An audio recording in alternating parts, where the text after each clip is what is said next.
Hello friends, दोस्तों आज हम बात करने वाले हैं पाकिस्तान में आने वाले सैलाब के बारे में कि क्यों पाकिस्तान में सैलाब आया और बहुत सारे लोगों की जानें भी चली गईं। कई लोगों ने अपने घर जो है वो खो दिए। इसके अलावा हम लोग काला बाग डैम के बारे में भी बात करेंगे कि क्यों काला बाग डैम पाकिस्तान में नहीं बनाया जा रहा। तो चलिए वीडियो को शुरू करते हैं।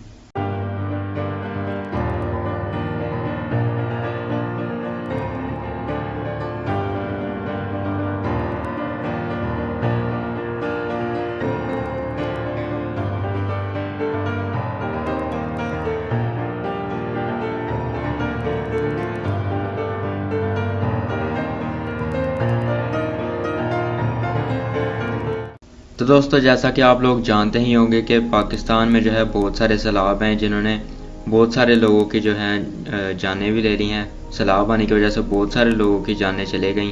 कई लोग जो हैं वो बेघर हो गए, उनके पास घर नहीं रहा, उनके पास कोई भी ऐसी जगह नहीं रही जहाँ पर वो रह सकें। बहुत सारे लोग ये कह रहे हैं कि इंडिया वाले जो हैं उन्होंने पानी छोड़ा पाकिस्तान में, जिसकी वजह से सैलाब आया है। तो मैं आपको बता दूं कि ऐसा बिल्कुल भी नहीं है, उन लोगों ने पानी बिल्कुल भी नहीं छोड़ा है। इसका रीज़न क्या है, मेन वजह क्या है, वो मैं आपको इस वीडियो के आगे चलकर बताता हूँ। सबसे पहले हम लोग बात कर लेते हैं काला बाग डैम के बारे में, जिसके बारे में ये कहा जाता है कि अगर पाकिस्तान में बन जाए तो बिजली जो है वो बहुत ही ज़्यादा सस्ती हो जाएगी।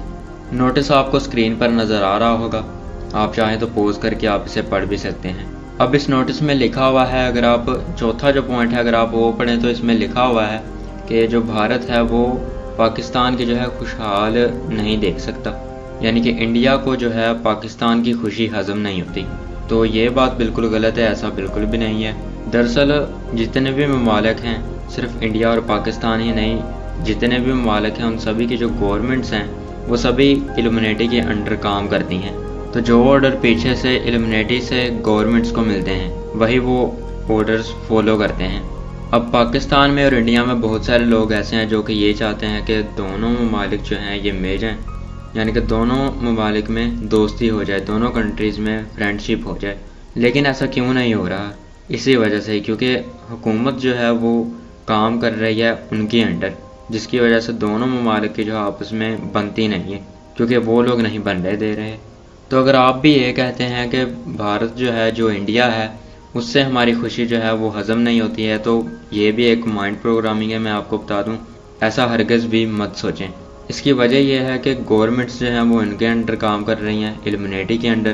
तो इस वजह से ये दोनों ममालिक जो हैं ये इस दुनिया का एंड हो जाएगा। लेकिन ये दोनों ममालिक जो हैं, ख़ास तौर पर गवर्नमेंट्स जो हैं, इन दोनों ममालिक को आपस में मिलने नहीं देंगी। इसी वजह से जो मसला कश्मीर है उसे बीच में रखा गया है, ताकि अगर कोई और वजह ना बचे तो मसला कश्मीर जो है उसकी वजह से दोनों ममालिक जो हैं उनमें दोस्ती ना हो सके।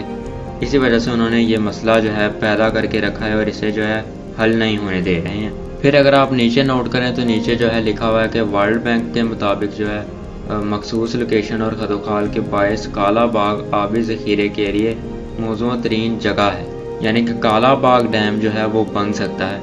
वर्ल्ड बैंक का ये कहना है। मैं आपको बता दूं कि ये सारा का सारा जो है ड्रामा किया जा रहा है, ऐसा बिल्कुल भी नहीं है।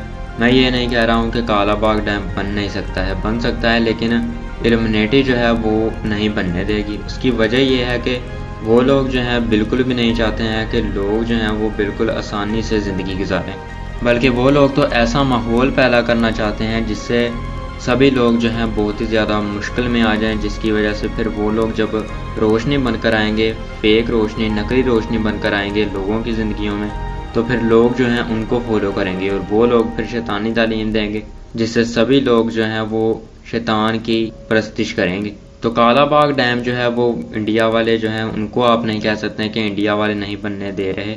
गवर्नमेंट्स के बारे में आप ज़रूर कह सकते हैं, लेकिन जो मेन इसके पीछे जिनका हाथ है, जो काला बाग डैम बनने नहीं दे रहे हैं, वो इल्यूमिनेटी है। अब इस नोटिस में अगर आप एक चीज़ नोट करें तो जो सियासतदान है वो काला बाग डैम जो है वो बनने नहीं दे रहे हैं। वो कह रहे हैं कि जी जो ज़मीन है वो ठीक नहीं है, जबकि जो वर्ल्ड बैंक है वो कह रहा है कि ज़मीन जो है वो आबी ज़ख़ीरे के लिए मौजूद तरीन जगह है, यानी कि काला बाग डैम बन सकता है। तो ऐसा क्यों है? दोनों की बातें अलग अलग क्यों हैं?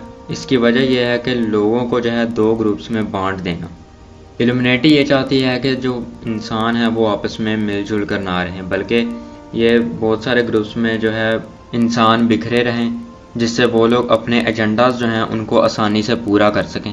जैसा कि आप लोग अच्छी तरह से जानते होंगे कि बहुत सारे लोग जो हैं वो पीटीआई को सपोर्ट करते हैं, यानी कि इमरान खान को सपोर्ट करते हैं, और कुछ लोग जो हैं वो सपोर्ट करते हैं नवाज़ शरीफ को। तो यही वो लोग चाहते हैं कि लोग जो हैं वो ग्रुप्स में बटे रहे, ताकि वो लोग अपने जो एजेंडाज हैं उनको आसानी से पूरा कर सकें, क्योंकि लोगों का जो ध्यान है वो इस तरफ लगा रहता है और वो लोग अपने एजेंडाज जो हैं आसानी से पूरे कर लेते हैं। तो अब आता है हमारा मेन टॉपिक हमारा ये था कि पाकिस्तान में सैलाब क्यों आ रहा है। तो जैसा कि मैं आपको बता चुका हूँ कि इंडिया की वजह से ऐसा बिल्कुल भी नहीं है, बल्कि जो मेरे मुताबिक है, मेरे ख्याल से, मैं आपको यकीन के साथ नहीं कह सकता हूँ कि ऐसा है या नहीं है, लेकिन मेरे ख्याल से ये बाइबल की जो पेशगोई है वो पूरी हो रही है, जो प्रिडिक्शन है वो पूरी हो रही है। अब वो कौन सी प्रिडिक्शन है? वो ये है कि खुदावंद के पाक कलाम में लिखा है कि इब्ने आदम के आने पर भी बिल्कुल वैसा ही होगा जैसा कि नूह के दिनों में हुआ था। नूह के दिनों में क्या हुआ था आप अच्छी तरह से जानते होंगे कि पूरी दुनिया के ऊपर जो है पानी पानी हो गया था। फिर हज़रत नूह जो थे उन्होंने एक कश्ती बनाई थी जिसमें हर जानदार का एक एक जोड़ा रखा गया था, और उनकी खुद की फैमिली थी और वो खुद थे, क्योंकि उस वक्त सिर्फ वही फैमिली थी जिनका ईमान खुदा पर था। बाकी के जो लोग थे सारे के सारे वो गुनाह में जो है शामिल हो चुके थे। पूरी दुनिया के ऊपर गुनाह जो है वो बहुत ही ज़्यादा बढ़ चुका था, जिसकी वजह से खुदा ने जो है फिर से दोबारा से सब कुछ तैयार किया था। तैयार करने से मुराद ये नहीं कि सब कुछ जो है मिटा दिया था, नहीं, बल्कि इंसानों की जो है शुरुआत दोबारा से की गई थी, और वो शुरू की गई थी फिर हज़रत नूह से।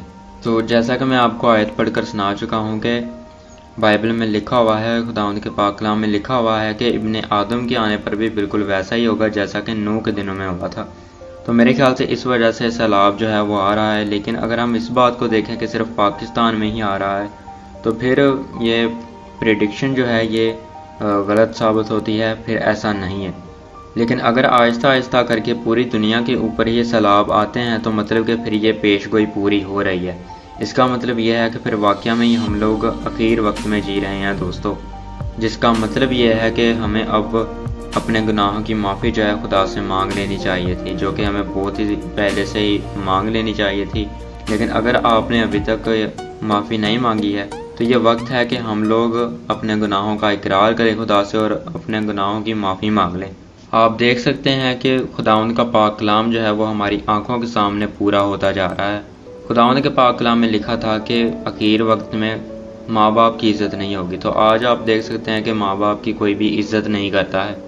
फिर जादूगरी जो है वो बहुत ही ज़्यादा हो जाएगी, तो आज आप देख सकते हैं कि जादूगरी जो है वो बहुत ही ज़्यादा बढ़ चुकी है।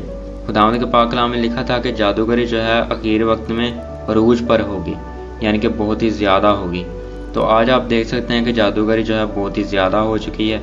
इल्यूमिनेटी जो है वो हर एक गाने में जो है जादूगरी को प्रमोट कर रही है। नेक्स्ट वीडियो जो मैं बनाकर अपलोड कर रहा हूँ, उसमें मैं एक गेम को एक्सपोज कर रहा हूँ, जिसमें मैं आपको बताऊँगा कि कैसे उसमें भी जादूगरी को प्रमोट किया जा रहा है। तो आपकी आंखों के सामने ही है कि खुदावंद का पाक कलाम जो है वो पूरा होता जा रहा है, जिसका मतलब यह है कि खुदावंद का पाक कलाम सच्चा और बरहक है। तो हम लोग जो है अपने गुनाहों को जो है नहीं छोड़ रहे हैं, बल्कि हम लोग जो है हर दिन कोई ना कोई गुनाह करते हैं। तो हम लोग जो हैं बिल्कुल आखिर वक्त में जी रहे हैं। यह वक्त जो है गुनाहों को छोड़ने का, हर जो हमने गुनाह किए हैं उनकी माफ़ी मांगने का वक्त है ये, क्योंकि यीशु मसीह वापस आ रहे हैं। यीशु मसीह की दूसरी आमद होने वाली है दोस्तों। तो इसलिए अब जो है अगर आपने पूरी ज़िंदगी गुनाह किए हैं तो उनको जो है बिल्कुल भी मत भूलिए, उनको याद कीजिए। जो जो भी आपने गुनाह किए हैं उनकी माफ़ी मांगिए, और अब से आप खुदा से वादा कर लीजिए कि आप कोई भी गुनाह नहीं करेंगे। अगर हम अभी भी गुनाह करते हैं तो अदालत वाले दिन हमारा सर जो है वो शर्मिंदगी से झुका होगा। तो कोई भी ऐसा काम ना कीजिए जिसकी वजह से खुदा के सामने अदालत वाले दिन हमारा सर जो है वो शर्मिंदगी से झुका हो, बल्कि अपनी ज़िंदगी में ऐसे नेक काम कीजिए जिससे आपका सर जो है वो फ़ख्र से ऊंचा हो। खुदा के सामने आपका सर शर्मिंदगी से झुका ना हो, बल्कि आपका सर ऊंचा हो। तो बहुत सारे लोग जो हैं वो इस बात से डरे हुए हैं कि सैलाब आ रहा है, तो कहीं हमारी तरफ भी ना आ जाए, हमारे इलाके की तरफ भी ना आ जाए सैलाब, या फिर हम भी कहीं सैलाब की वजह से बेघर ना हो जाए। तो ऐसा बिल्कुल भी मत सोचिए। खुदावंद के पाक कलाम में ये इसके बारे में भी लिखा है कि इन मुसीबतों के सबब से कोई ना घबराए, क्योंकि तुम आप जानते हो कि हम इन्हीं के लिए मुकर्रर हुए हैं। तो अगर जो है आप लोग भी सैलाब से डर रहे हैं तो इसका मतलब ये है कि खुदा के ऊपर आपका ईमान नहीं है। डर के बारे में भी खुदावंद के पाक कलाम में लिखा है कि अगर कोई किसी बला से नहीं डरता है बल्कि उसका सामना करता है तो वो ज़रूर हलाक होगा। तो मैं ऐसा बिल्कुल भी नहीं कह रहा हूँ कि सैलाब आए और आप जो है खुद की जान ना बचाएं और ना ही दूसरों की जान बचाएं, बल्कि मैं ये कह रहा हूँ कि इस चीज़ से घबराइए मत। अगर आपका ईमान खुदा के ऊपर है, अगर आप सच्चे दिल से खुदा के ऊपर ईमान रखते हैं तो आपके करीब ये मुसीबत बिल्कुल भी नहीं आएगी। तो इसलिए अगर आप सैलाब से डरते हैं कि कहीं हमारे इलाके में भी सैलाब ना आ जाए जिससे हम जो हैं हलाक ना हो जाएं कहीं, तो मतलब कि आपका ईमान फिर कमज़ोर है। आपको अपना ईमान जो है वो मजबूत करने की ज़रूरत है। खुदावंद यीशु मसीह जब तीसरे दिन मुर्दों में से जी उठे थे और आसमान पर जाने वाले थे तो खुदावंद यीशु मसीह ने कहा था कि मैं दुनिया के आखिर तक हमेशा तुम्हारे साथ हूँ। तो खुदा हमेशा हमारे साथ रहता है। खुदा हमें किसी भी लम्हे जो है हमें नहीं छोड़ता है, हर एक लम्हा खुदा हमारे साथ रहता है। तो अगर हम खुदा के ऊपर अपना ईमान मजबूत कर लेते हैं तो खुदा हमें आफात से ज़रूर बचाएगा। खुदावंद के पाक कलाम में लिखा है कि जान देने तक वफादार रह तो मैं तुझे ज़िंदगी का ताज दूंगा। अब इसका मतलब ये हरगिज़ नहीं है कि आप जो हैं सैलाब आए तो आप डरे ही ना।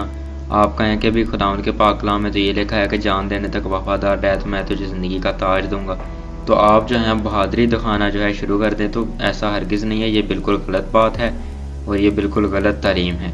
जान देने तक वफादार रहने से मुराद ये है कि जब एंटी क्राइस्ट आएगा इस दुनिया में, मुखालिफ मसीह आएगा, तो वो तीसरी हैकल जो है बनवाएगा और उसमें अपना एक स्टैचू बनवाएगा जिसके सामने वो हर किसी को कहेगा कि सजदा करो। और जो लोग उस वक्त सजदा कर देंगे तो उसका मतलब ये है कि वो उन लोगों का जो ईमान था वो खुदा के ऊपर नहीं था। और जो लोग सजदा नहीं करेंगे उन लोगों का ईमान जो है वो खुदा के ऊपर होगा। वो लोग खुदा को मानते होंगे, इब्लीस को नहीं मानते होंगे कि वो उसका जो स्टैचू है उसके सामने वो सजदा करते हैं। तो उस वक्त जो लोग फिर सजदा नहीं करेंगे उनका फिर मुखालिफ मसीह जो होगा वो उन लोगों का सर जो है वो कलम करवा देगा। तो इस वजह से खुदावंद के पाक कलाम में लिखा है कि जान देने तक वफादार रह तो मैं तुझे ज़िंदगी का ताज दूंगा। तो ज़िंदगी का ताज जो है वो तभी आप हासिल कर सकते हैं जब आपने नेक अमाल किए होंगे, जब आपने अच्छे काम किए होंगे, तभी आप ज़िंदगी का ताज जो है वो हासिल कर सकेंगे। इस वजह से मैं ये वीडियोस जो हैं बनाकर आपको बताता रहता हूँ कि इल्यूमिनेटी, सीक्रेट सोसाइटी, खुफिया मज़ाहिब जो हैं वो हमारी माइंड प्रोग्रामिंग कर रहे हैं ताकि हमें गुमराह करके इब्लीस जो है वो अपने साथ जहन्नम में लेकर जा सके। तो इसी वजह से खुदावंद के पाक कलाम में लिखा है कि जागते रहो ताकि तुम्हें कोई गुमराह ना करे। तो मैं आपको बता दूं कि इल्यूमिनेटी, सीक्रेट सोसाइटी, खुफिया मज़ाहिब वो इतने कामयाब हो चुके हैं कि हम लोग जो हैं अपने रिलीजन से दूर हो चुके हैं। हम लोग नमाज नहीं पढ़ते हैं, अपनी रिलीजियस बुक जो है उसको हमने छोड़ दिया है, हम उसे हाथ लगाकर राज़ी नहीं है। इतना सा हम खुदा से डरते हैं। तो अपने अंदर जो है खुदा का डर पैदा करें, अपनी रिलीजियस बुक जो है उसे पढ़ा करें, उसमें जो आयात लिखी हैं उनको समझने की कोशिश किया करें ताकि आप हमेशा की ज़िंदगी हासिल कर सकें। ये वीडियोस जो मैं बनाता हूँ इनका मकसद ये बिल्कुल भी नहीं होता है कि आप हमेशा की ज़िंदगी हासिल करें। इनका जो मकसद होता है वो ये भी होता है कि सही क्या है और गलत क्या है, हमें सही रास्ते पर चलना चाहिए है या गलत रास्ते पर चलना चाहिए है, या सही कौन सा रास्ता है और गलत कौन सा रास्ता है। इनका मकसद ये भी होता है। तो खुदा हर एक लम्हा हमारे साथ रहता है। हमें अपना ईमान जो है वो मजबूत करने की ज़रूरत है, और अगर हम अपना ईमान मजबूत कर लेते हैं, हम सच्चे दिल से खुदा से अपने लिए जो है हिफाजत मांगते हैं, तो खुदा हमें ज़रूर महफूज रखेगा। खुदा हमें बिल्कुल भी हलाक नहीं होने देगा। तो खुदा के ऊपर ईमान रखिए सच्चे दिल से, खुदा हमें ज़रूर महफूज रखेगा। तो ये तो थी आज की वीडियो। मुझे उम्मीद है कि आज की इस वीडियो से आपको ज़रूर कुछ ना कुछ नया जानने को और सीखने को मिला होगा। तो मिलते हैं फिर नेक्स्ट वीडियो में, तब तक अपना और अपनी फैमिली का बहुत सारा ख्याल रखिए। खुदा हाफिज़।